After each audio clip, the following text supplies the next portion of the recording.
Un agosto caratterizzato da notti tropicali, 21 su 31, temperature che di notte hanno superato di almeno 3,2 gradi quelle registrate negli ultimi 30 anni. I dati sono della Protezione Civile del Veneto.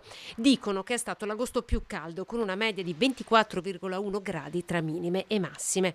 14,1 gradi sul Faloria Cortina d'Ampezzo, 2235 metri di quota, 19,7 gradi a Col d'Indes in Alpago, 1181 metri, 23,3 gradi a Passo Santa Caterina nel Vicentino. Insomma, valori eccezionali cui fa da contraltare il peso delle piogge. In Veneto sono caduti 66 mm rispetto ai 102 mm del periodo 1994-2023, il 36% in meno. La delicatezza del momento sta nel fatto che sia pur in presenza di precipitazioni che in generale potrebbero anche non apparire come rilevantissime, queste fanno i conti con un terreno che nelle ultime settimane ha visto pochissima acqua e quindi il terreno così secco e le precipitazioni intense in archi temporali ristretti possono generare qualche problema, in modo particolare nei corsi d'acqua secondari. Valori eccezionali, un record di caldo e siccità che impone attenzione ora alle opere minori.